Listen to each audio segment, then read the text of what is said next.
Hello everyone and welcome to a new Future Programmer YouTube video. In today's Python regular expressions tutorial, we're going to talk about grouping. So without further ado, let's go ahead and get started.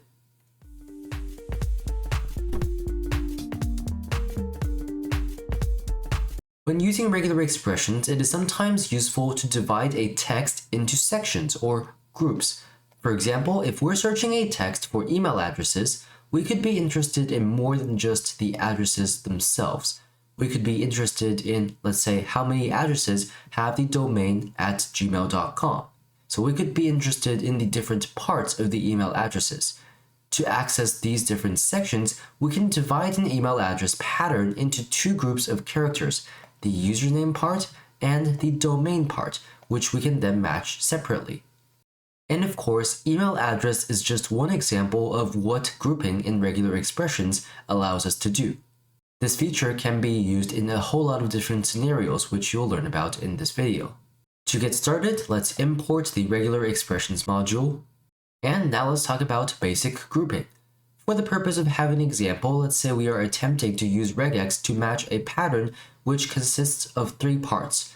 The first part has three letters, the second part has two whitespace characters, and the third part has three numbers. Grouping allows us to access different parts of the matched text separately. In this case, we can get the letters, whitespaces, and numbers, so the three groups, independently. This isn't the most useful thing when the lengths of the groups are fixed, because we can just use the first three characters, the second group has two characters, and the last group has three characters. We can just use the length to match the groups, but as you will see soon, it is extremely useful when we don't know the lengths of each group. So here we have a pattern, re.compile, and we pass in this string.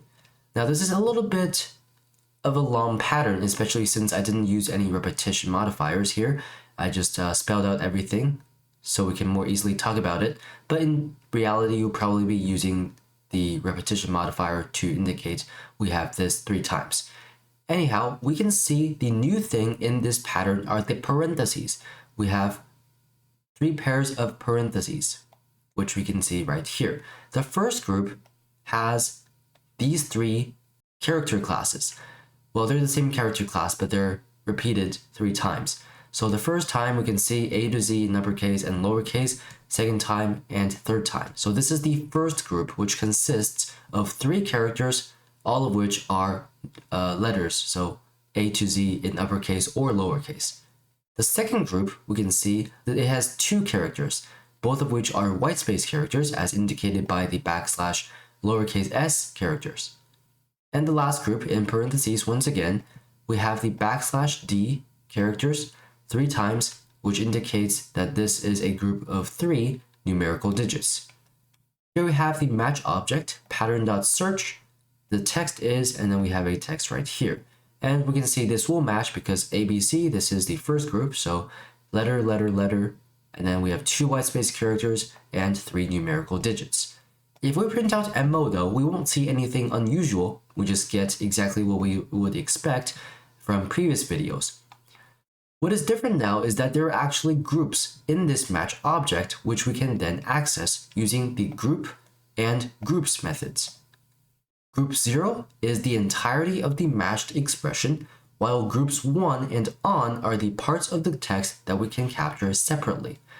So here we have mo.groups. This is going to print out a tuple, so this is going to return a tuple, which we then print out, and it consists of the 3 groups matched in our regular expression operation.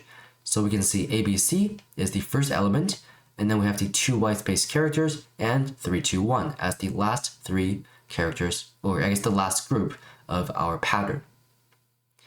And then we have mo.group. If we pass in nothing or the number 0, we'll get the same thing, which is the entirety of the matched text. So we can see ABC, a new line character, and a tab, and 321, and we print that out twice. So this does the same thing as this line. The fun part is if we want to access each group of the pattern separately. So we have mo.group, if we pass in 1, 2, and 3, we will see ABC, this is a group 1, and then we have a new line and a tab character, that is group 2, and group 3 is just 3, 2, 1.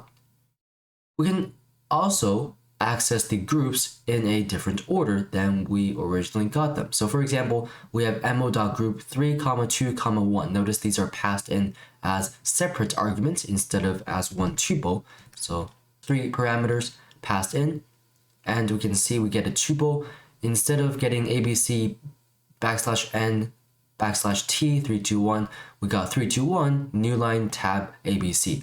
So this is the third group, then the second group, then the first group, which we can see this is the order of our output. And of course, we can use repetition modifiers with grouping when necessary, just like I talked about a minute ago. So we have pattern here, re.compile, and here we have two groups. The first group is at least one numerical digit, and then a dash, and then another group, which is also at least one numerical digit. So we have a bunch of numbers, a dash, a bunch of numbers, and then we have 4 letters. So in this case, we can see mo.groups is going to give us the first part, and the second group is going to be all the way up to here because the letters are not part of our group. Now let's talk about named groups. In regular expressions in Python, we can also name groups to more easily access them. The syntax is a little bit interesting. So we have parentheses, as always. With grouping, we have parentheses. Inside of the parentheses, we have a question mark, then the uppercase letter P followed by angle brackets. So the less than sign and the greater than sign. Inside of this pair of angle brackets, we have name, which is the identifier of the group. So this is the name of the group. And then we have ... which is the pattern that we're actually matching for this group. So let's take a look at an example. We have pattern re.compile, and we have two groups, the first named group and the second named group, which are separated by a comma and a space. This first named group, we can see we have the question mark and then the uppercase letter P. Inside of the angle brackets, we have the name, which is last. So this is kind of the last name, if you will. And then we have the pattern, which is \w plus. So this is at least one alphanumeric character. So this is the first group. The second group is going to be the same deal. So we have question mark, uppercase letter P, and then we have the name, which is first, so first name kind of, and then we have the pattern. And we were searching the text programmer, future for this pattern.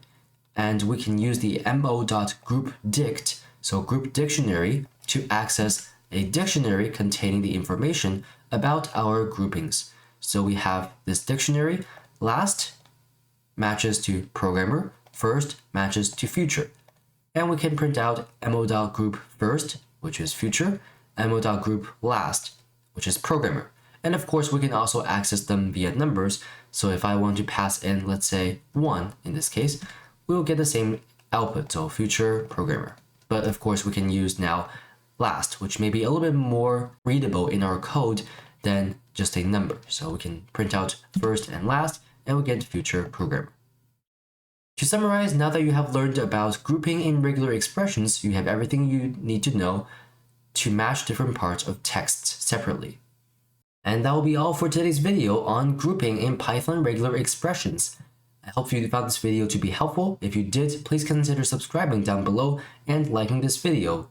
If you have any questions, feel free to leave them in the comment section and I'll do my best to answer them. With that said, thank you very much for watching today's video, and I hope to see you in more programming tutorials in the future.